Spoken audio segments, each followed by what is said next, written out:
Clare, Bob Schrage. They are both members of the Rabbit Hash Historical Society. Also both on the Boone County Historic Preservation Review Board. Bob is part of our Northern Kentucky Area Development District. I forgot your title, I'm sorry. Assistant Director. Assistant Director. Or the Chief Goat. Bottle washer. But, okay, I'm going to turn it over to you two. Okay.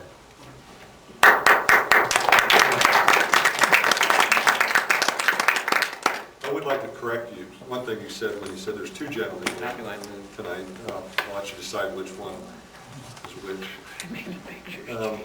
Don and I, gosh, it's probably been about a year now, came up with the idea that we wanted to do a book on the Ohio River. And I think one of the things that I'm most fortunate and love about, at least my upbringing and stuff, is the fact that I was born and raised, along the Ohio River. I was born and raised in Ludlow, Kentucky. I've lived in Boone County since '89, but just most of my childhood memories certainly centered around the river. Back then we used to go down and we used to swim in the river and do all kinds of stuff, and just had a fantastic time at it. And so I've always had a real affinity for the river. And then Don is who we've got to know each other really well out in Rabbit Hash, is a great historian on the river, and also for this book is a collector of vintage postcards. And that's what this book is. It's a trip down the Ohio River. Excuse me, I'm talking here, buddy. What it is, it's a trip down the Ohio River, and it starts in Cincinnati, and then basically it goes down the river, following the river community. So it goes from Cincinnati to Covington to Ludlow, and then just down in geographic order all the way down to Louisville. And what it's using is historic postcards as the images. And these postcards primarily are from the early 1900s. So Don and I just thought what we do is we'll just play off each other and talk, and we certainly can answer some questions. There's about 180 images in the book, of which I think there's almost 40 that we're going to just show briefly tonight. And we thought we'd start out with, I was going to read a little quote from the book that I think is really descriptive of how we feel about the Ohio River, and then from that we'll go through the through the book. And this is in the introduction. The Ohio River is not just a river of scenery and beauty. It's also a river of opportunity. It's a river of journey and exploration. It's a river of dreams, personal and private, as well as public and regionally based. It is a river of commerce and enterprise. It's a river of peaceful relaxation and recreation. And just about the time travelers or residents become one with the river, enduring all of its positive qualities, the river can turn. Floods and destructive, crushing ice have many times taken lives, businesses, homes, dreams, and the very opportunities that lured folks there in the first place. And remember, the Ohio River always returns for things it left behind from the previous time. Some people say the river is fickle, that it will lure you and tease you with peace and tranquility and a sense of security. Then about the time you feel safe and satisfied, it will snatch it all away from you in one display of dominance.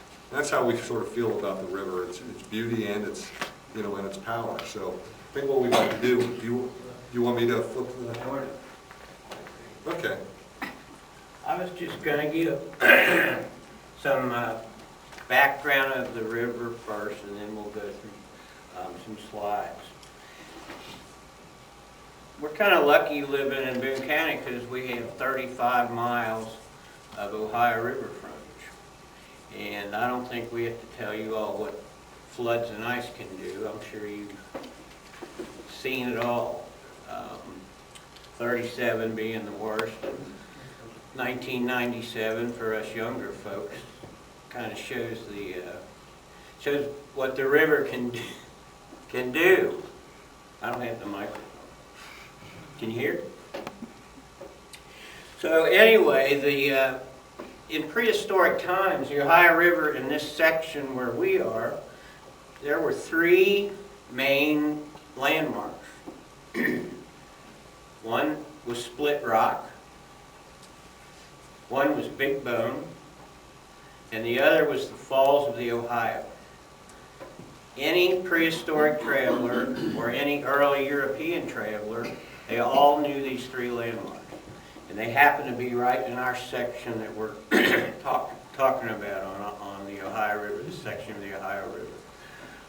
You all know about Split Rock. It was formed 150,000 years ago when the Illinoisan glacier came. That's what also formed the present-day Ohio River course. So 150,000 years for the Ohio River as we know it. It's 981 miles in length from the forks up in Pittsburgh all the way to Cairo. Now the steamboat age, which is mostly what we are going to talk about, that was a kind of a short-lived period from the last quarter of the 18th century or 19th century to the first quarter of the 20th. And that's what we're going to see here mostly. They call it the packet boat era. So those are steamboat, paddle boats, or side wheelers. And a packet boat is usually a boat owned by a company that runs a particular course, and it carries both freight and passengers. So that's the difference between a packet boat and just a regular commerce boat, which we know as towboats and barges. So the packet era kind of maybe 50 years, 70 years, and then railroads and automobiles wiped out that. At that point, it seemed like cities and towns began turning their back on the river. They built flood walls. They lined the riverfront with factory and industry. It's a pretty dirty area down the riverfront of any town. And then to top it off, their sewage would run right down the creeks and into the river. So it's kind of a nasty situation. But it looks like nowadays we're turning that around. We've gone back to appreciation of the river, and we'll see some of that here in the slides.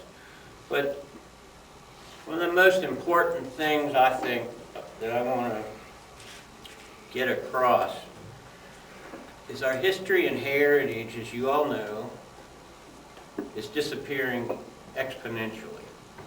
And if it weren't for these postcards, we wouldn't know any of these sites that these images are going to show you, because they're all gone.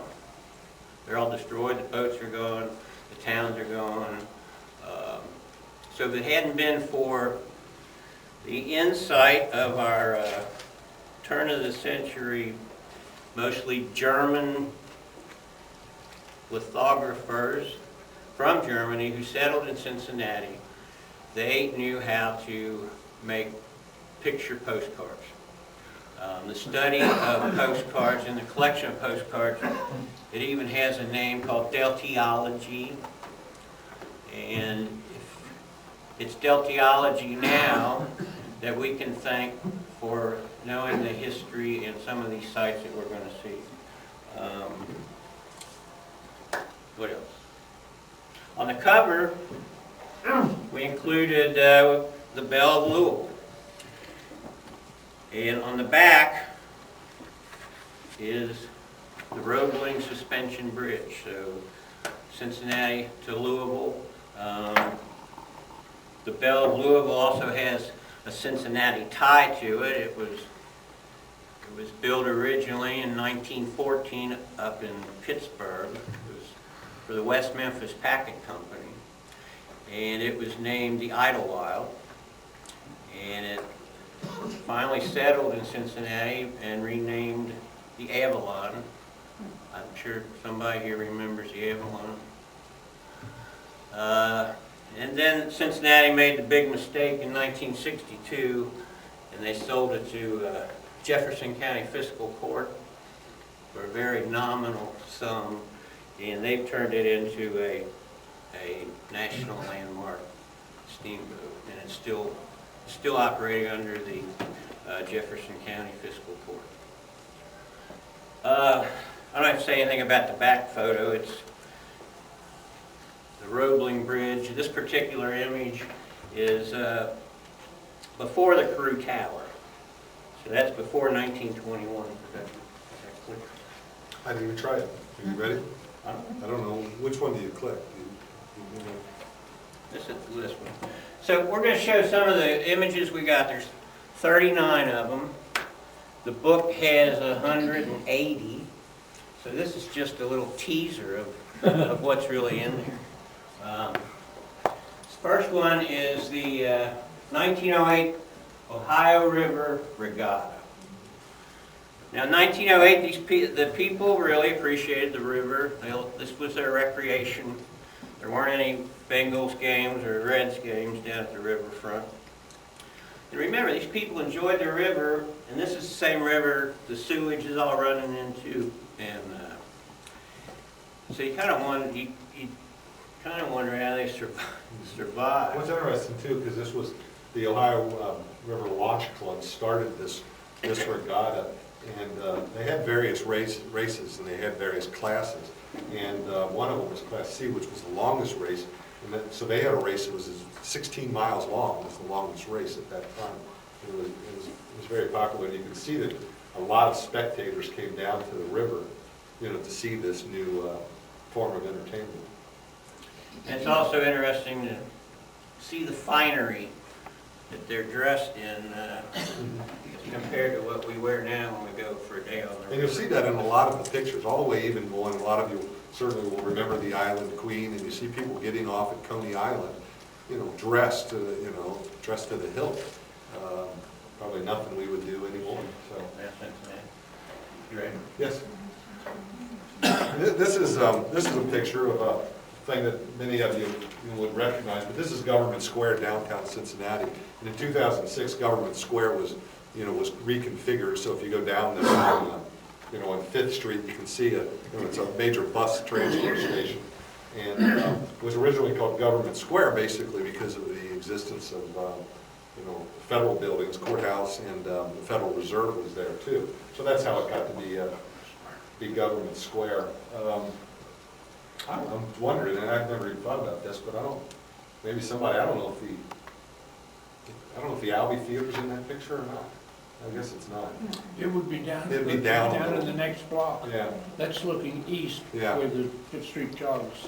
Yeah. So anyway, so that's Government Square downtown, and in the book we do focus on the river, obviously, but we also try to have some pictures in there of the towns that we're having. So not all the images are going to be of the river, but of the towns that are there too. So, and obviously we started in Cincinnati. So go ahead. I think the next picture is of the Roebling Bridge, and this is one of my favorite pictures in the thing. And as Don pointed out when we were, this is obviously very early, but what was really neat about this is Don points out, has pointed out to me, is it begs the question. Okay, well, people ask today, well, how did they build the pillars in the water? Well, the answer is they weren't in the water when they were built, obviously. So I just always think that's just fascinating because a lot of people have always wondered that, and it's because of the damming of the river and such that made the river go up and then cover the pillars, and you can see that very well in this photo. So I don't know if you got something you want to add about that. But. And this again is a picture before the skyscrapers in Cincinnati. An earlier shot. Here you can see the Crew Tower over here on the left. So this picture dates after 1929. The Crew Tower is a story in itself, you all know. Built during the Great Depression in just 1 year's time, 24-hour shifts. But anyway, on this picture, it shows the 4 main bridges. That crossed, 2 of which crossed from Covington to Cincinnati. Then you see the Licking River, the mouth of the Licking, and then the other 2 bridges were connecting Newport with Cincinnati. So those are the 4 major bridges. Before the Roebling, you had to take a ferry, and he started this. This was really his his type specimen of wire suspension bridges, first one here in Cincinnati. And it was the model for the Brooklyn Bridge, you know. But it started in 1857. It got interrupted, of course, during the Civil War. And it finally opened in 1867. This is a picture of Spring Grove Avenue over in Cincinnati. This is the 1907 flood, which was a big flood. There were 32 people killed, in this flood. And during the month of March of 07, there was 4 inches. I guess 4 inches of rain fell during that month. And so, the winter of 1907 was a lot of floods in Cincinnati. So, we always think of the 37 flood, now the 97 flood. But there was, of course, the 1907 flood, too, which, in Spring Grove Avenue, you can still drive down that going up toward the cemetery and stuff. And, there is some neat old, buildings there. And a lot of, if you read Pal Crosley, the book on Pal Crosley recently, a lot of his, warehouse and television manufacturing and stuff was over there and stuff. So it's a very interesting part of downtown. So. And this is the reservoir of Eden Park. This was obviously the major reservoir for the city of Cincinnati. And what's really neat about this, first of all, part of this wall still exists. If you ever drive up Eden Park, you can see part of that by Mirror Lake. And you can climb even part of the wall, and there's some basketball courts, and you look and you see a big part of it. The water tower up there is, that's not a water tower. This still exists, and there's several of those that still exist. And also, you can. What's really neat about this and many of the postcards is that, I don't know if this is a Kramer postcard or not, but the postcard manufacturing that Don talked about, what's really neat about them is the colorization of them. That's what really makes these postcards special in my mind, is because you're not telling it from here, but they're color, and they're just fantastic, I think. So, and of course, this is Fort Washington Monument down at says 3rd and Lawrence, and this really is the founding of Cincinnati, as people were traveling down the Ohio River, on western expansion. Well, often many people settled in Cincinnati at this location. This is really, this is where Fort Washington stood, and this is really where the Cincinnati was settled, right there. And this is the Purple People Bridge. It was Cincinnati's first railroad bridge, built in 1874, I think. 1872. And this, of course, is the Purple People Bridge, and it's purple. But you can see, the structure is very similar to the way it is today. And it's really great that the bridge has a new life like that, because I would assume it had been torn down if that hadn't happened. So. Yeah, in 1987 they stopped using it for a railroad bridge, and it took automobiles still until 2002. That's when they sold it, and then the purple people made it what it is now. This is Fernbank Dam. I guess some of you are familiar with that too. It was Dam 37. It's the one right before 38. 38 was Bellevue, Kentucky. That makes sense, doesn't it? And it's a wicket dam. It's a wooden and steel. These are hard to explain. Dams. It's like a set. Think of a set of ironing boards, and they lay on the bottom of the river. And when the water gets real low, actually a tender goes out in a boat and pulls these ironing boards up, stands them up. And when they all get stood up, then it makes a back pool of water, keeps that level up so you can navigate. And then you go through the lock. The lock on this particular dam was on the Ohio side, and the bear traps, which are how the water escapes, are on the Kentucky side. Of course, this thing was gone in 1963 when the rest of the wicket dams were replaced by the dams that we have currently. So Markland took over what this and the dam down at Bellevue did. And the navigational depth of these was about 9 feet. And there were 49 of these along the river. How would you do this? Right button? Yeah, that little one. This one? This is just another shot of the regatta that Bob talked about earlier, to show the shoreline.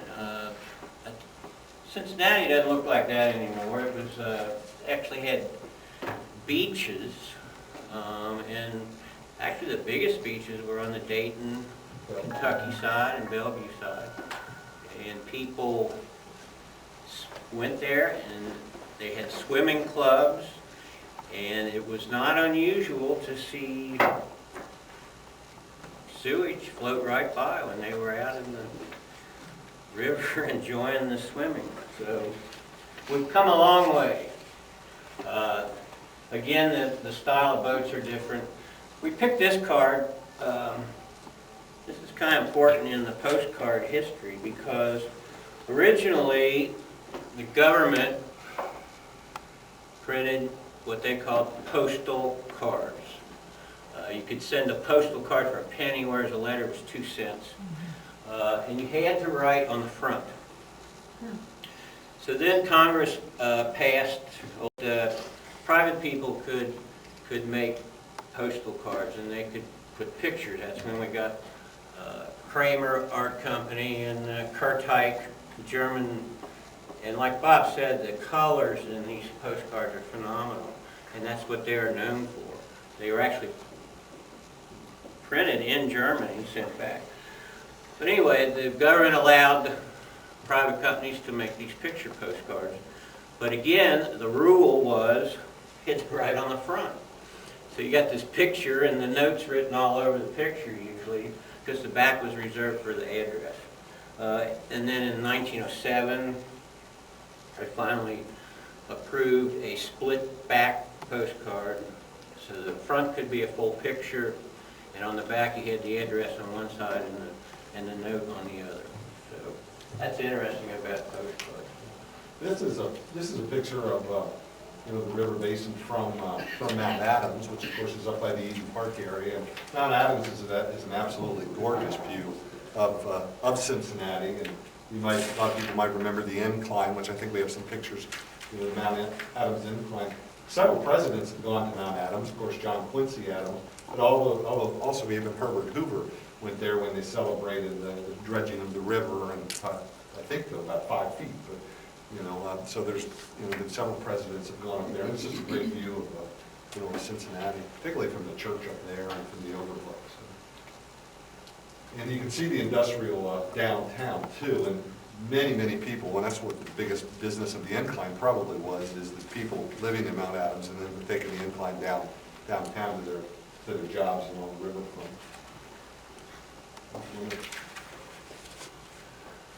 This is the second of the railroad bridges, the C&O.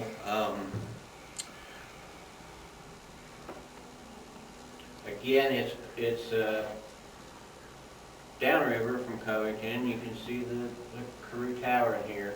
This we picked this postcard as an example of the colorization that the German technology could do. That's a bed of flowers here. You can't tell, but it was almost alive. The picture was, and that was the draw for these postcards. People, even back then, used them, but they collected them. And thank goodness they stayed in the family, or we wouldn't have some of these images. We wouldn't know what the Ohio River and the surrounds looked like. Okay. This is a picture we wanted to stress that the river was full of industry too. This is a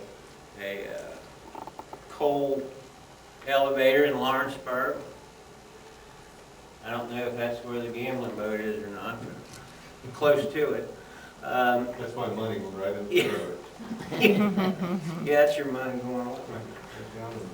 So anyway, coal was very important, obviously. It was how they heated their homes. It was the main product transported on the towboats. Now, a towboat pushes, it doesn't tow. The word tow actually came from the line, the rope. It's called tow rope. Tow, the material. And a towboat connects to barges, and when they're connected to a barge and a boat, the whole unit is called a tow. So when you see somebody says, "Oh, I just saw a barge go down the river," that would mean, oh, something's loose. A barge doesn't go down the river. A collection of barges tied together to a towboat goes down the river, and that's a tow. That's just a little information you'll never use, but this we wanted to include. This is over in Aurora. This is where we, I'm sure a lot of you've been there, right? At Hill Forest. It was probably the best mix of Italian Renaissance with steamboat architecture. So it's a very regional architectural style. It's typically and only Ohio River. You go inland, you would never see this. The owner of that was a very big steamboat person. He loved steamboats. Actually a renowned architect named Isaiah Rogers designed this. He was known as the father of the modern hotel. So he designed hotels, but Thomas Gaff got him to design this. It took 1853, 1855, took 2 years to build it. He was a big businessman in Aurora. He loved the river, that's why he wanted to look like the steamboat architecture. And in the 40s, it actually became the Aurora VFW Hall and headquarters. And finally, it was privately purchased, and in 1992, it was made a National Historic Landmark. That's the very same thing we are still trying to get Big Boone designated as. It's a very, very hard and long and enduring process. But that's one of our national landmarks. This is a Kurtyke postcard. Kurtyke was another German company out of Chicago. This shows Aurora. It shows the Aurora Ferry.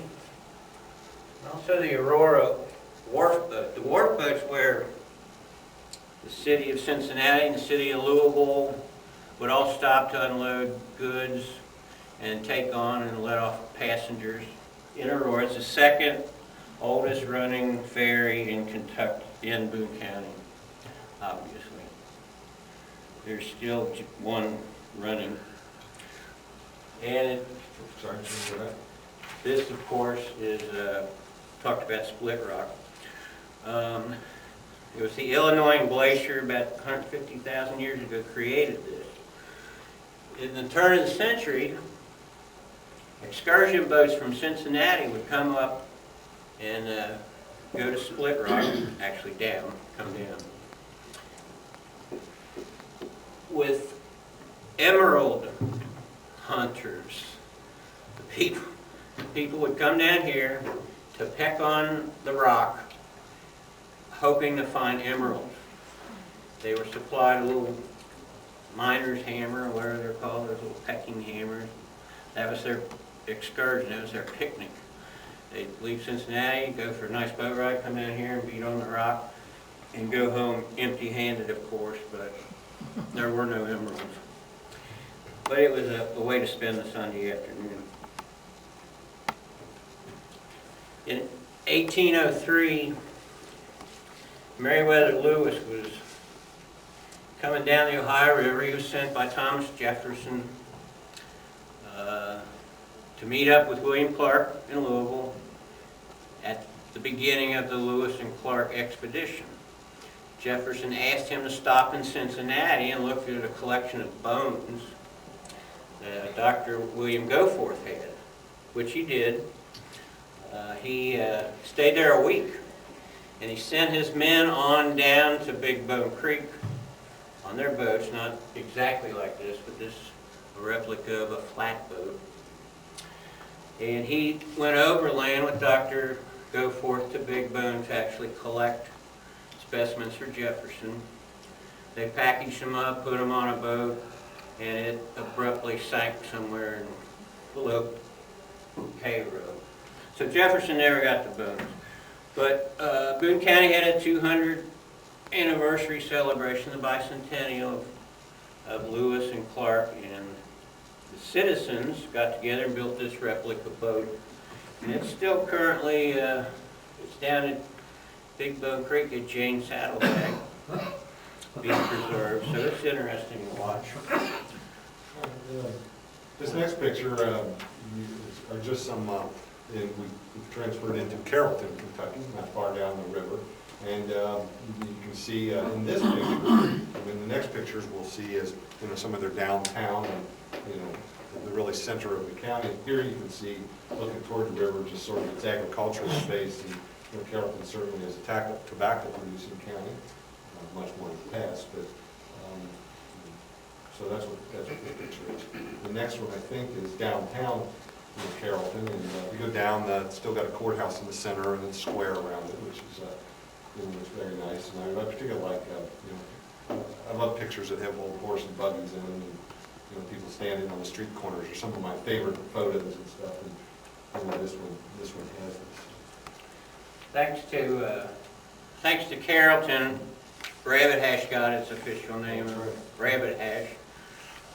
Before that, Rabbit Hash was known as Carlton. And it turns out the people were not getting their mail and wound up all their mail was going to Carrollton instead of Carlton. So the post office said, "That's enough. You guys change your name." They said, "Well, that's no problem. We're Rabbit Hash anyway." So that's when it was officially Rabbit Hash in 1879. They did that. This postcard here is now in Madison, Indiana. I guess it could be in a lot of different places, but certainly in Madison. What's really neat about this, it's a very colorful postcard if you see the original, but it certainly shows the beauty of the Ohio River and the recreational side.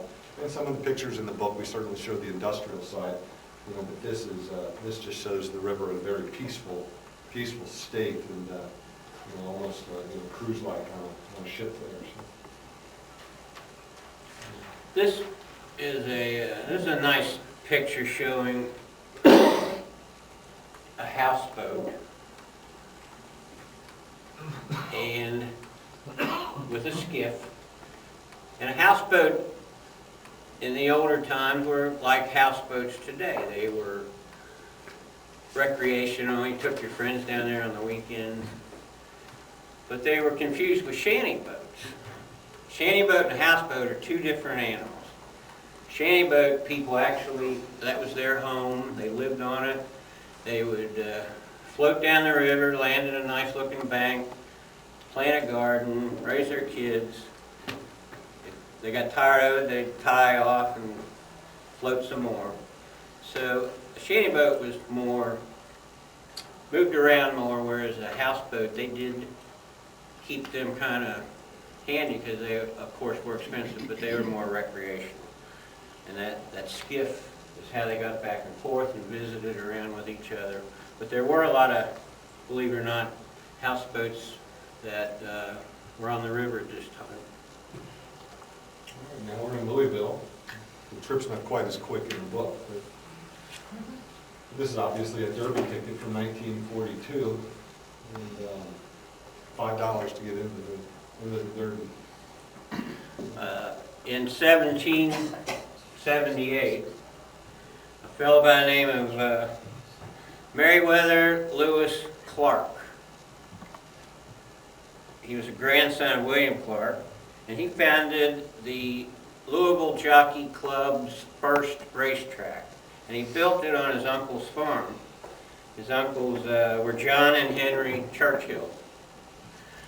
So we're back to Lewis and Clark. Of course, George Rogers Clark founded and laid out Louisville.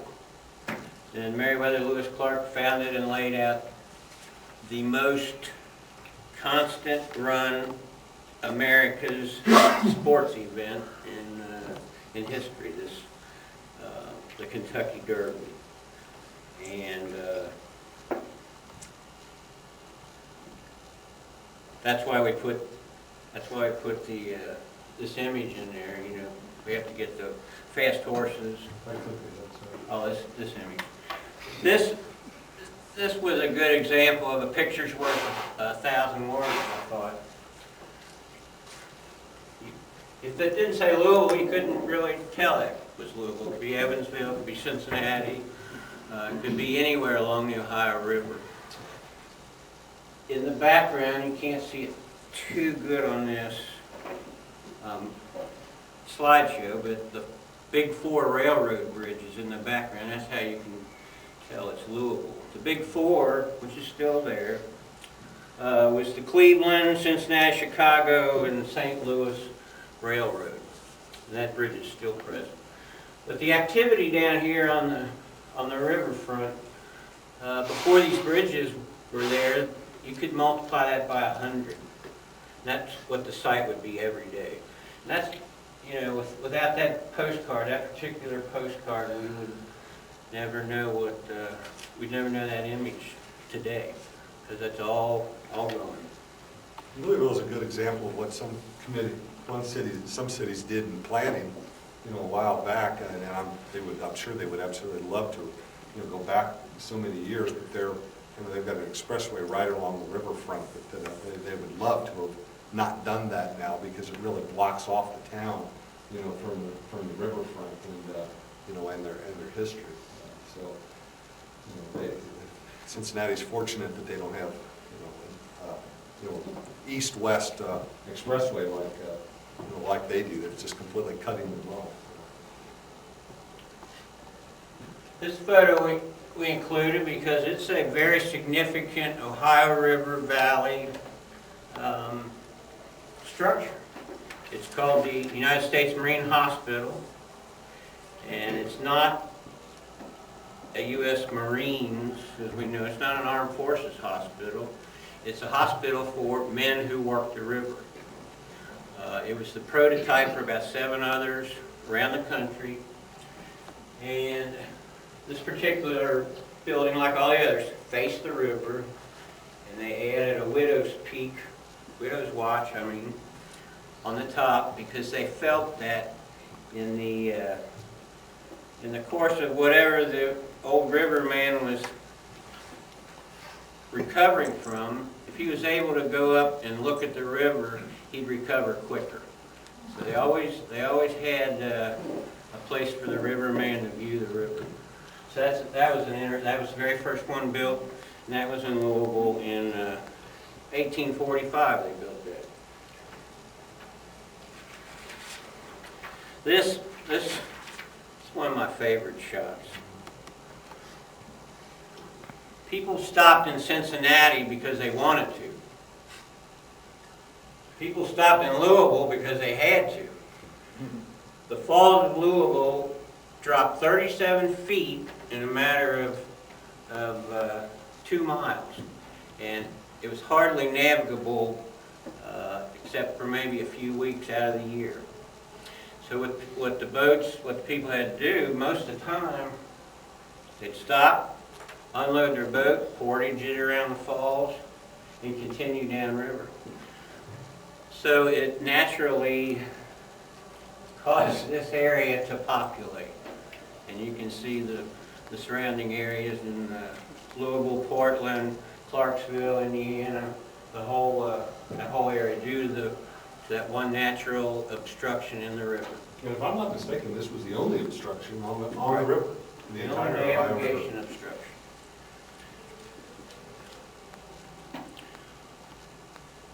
Speedboat racing, you know, as soon as the gasoline engine was invented and perfected, they put it in everything. I think, right, Jack? Put it on bicycles like Asa has. And they put it on boats. And when you got an engine in your boat, what do you want to do? You want to see who's the fastest. So this is the precursor to hydroplanes. The most famous speedboat was J.W. Whitlock's Who's Your Boy and Who's Your Girl. He was from Rising Sun. And to this day, he still holds the record from Cincinnati to Louisville and back. Because he did it during flood stage when all the wicket dams were covered. And it could never be duplicated now because you would still have to lock through. So he's got that record tied up. And he was right across from Rabbit Hash in Rising Sun. I always have to put this in because Thomas Jefferson is my hero. Now, Jefferson, he was as important in Louisville as the Clarks were, mainly because everything the Clarks did, he orchestrated. So they named Jefferson County in his honor. And then this sculptor, his name was Moses Ezekiel. He was commissioned to do two sculptures. This was in 1899. One of Thomas Jefferson, and the other was of Louis XIV. And Louis XIV is also in the government square because of the role that France played during the time of our American Revolution. So they were honoring both Jefferson and Louis XIV. Okay. It's a scene along the Ohio River. We included this. This was a typical scene that you would see everywhere, but it also highlighted the technology and the colorization that these German lithograph companies were able to do. We couldn't duplicate, but they were eons farther in this technology than anybody here in the United States. And that was kind of their legacy. And they all, you can't tell, there's many colors in that photo. yeah, there's a black and white just doesn't get it.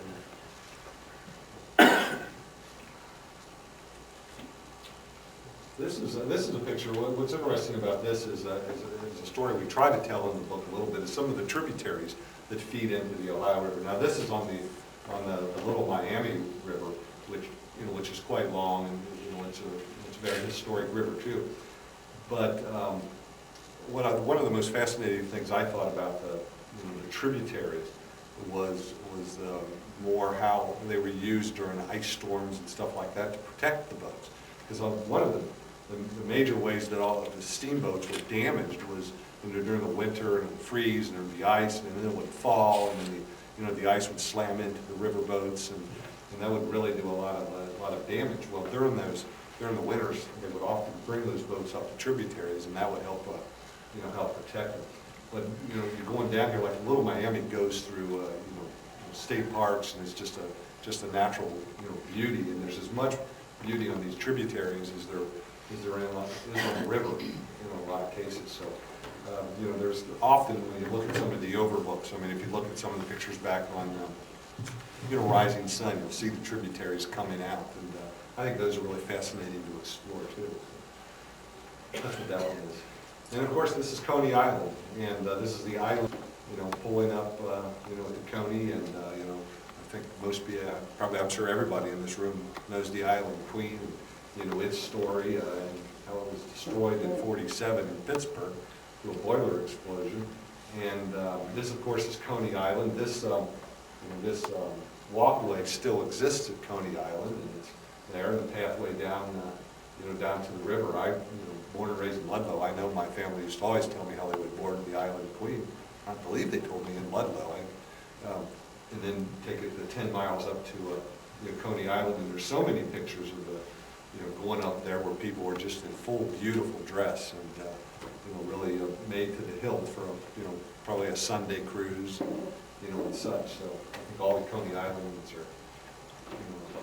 are excellent photos, and there's not a whole lot we didn't put a lot of pictures of Coney Island in there because it's north of, Cincinnati, I guess, but, one of the first cities, the second city we stopped at after Cincinnati is Ludlow, which had the old Ludlow Lagoon, which was an amusement park, and there's several old photos in there of the Ludlow Lagoon, which at that time was the amusement park in the area. And, so. There's another one of unloading at Coney Island. This is a little more It's the fifth, this is in the contemporary. 50s. This, if you can remember when you were a kid, this is where you got that overwhelming thrill. It's walking up that gateway to go through that arched gate, and you wound up in this. Of course, Coney Island was not an island, but in your mind it was an island. When you got in there, you were safe, you were free, you were in for a full day of nothing but fun. And that's what Coney Island was to the whole area. Same thing. This is just a back view of the people. This is an earlier view, and you can see how they wore their Sunday best to get on the Island Queen and to go up to Coney and picnic and let the children play around. Lot of Suits and umbrellas. ties and hats. Umbrellas for the sun. This is a postcard. I actually got this postcard when I was about probably 10 or 11, when my dad said, well, this year for vacation we're going to stay in Kentucky and we're going to drive around Kentucky for 2 weeks and stuff. And I thought, oh gosh, that's where I'm from. I don't want to do that. Probably the vacation I remember more than anything. And I remember going down to Muhlenberg County and coal and stuff. And I remember buying this this postcard of Peabody Coal Company, and we put this in here primarily to show the beginning of the process. The Ohio River certainly does a lot of transportation of coal. There's some of those industrial kind of coal barges and black smoke coming out of transporting those. We thought this was a good picture just to include because it's the beginning of the process that ultimately goes to the Ohio River and then to its port. This just was an example of other products that are transported by barge. In the book, you'll see a couple barges full of brand new cars. That's an odd looking picture. But the river transports material even today much cheaper and more efficiently, and it was a major player during World War II in transporting goods. And that thought is what inspired the interstate system. That was a military movement to make the interstate system so you could transport things that quickly by motorized vehicles. So, And of course, we all recognize this as Riverfront Stadium, later Synergy Field, which was imploded in 2002. And I think we all know that. I mean, while it had a very short life as a stadium, I guess, from 1970 to 2002, it certainly had a lot of memories for all of us, I'm sure. So I think we all know that story pretty well. And the Reds left in 2002, the Bengals left in '99. And that's a postcard. I think I actually bought that postcard at Riverfront Stadium in the early '70s. So that picture's probably taken 70 or 71. Races. we included this picture because you can still enjoy the scenery and the serenity and the old-time atmosphere of the Ohio River. And these, of course, are Delta Queen, Mississippi Queen, and American Queen. Recently, that company's been purchased by a bigger ship operating company, and these boats are now referred to as ships. I think these people were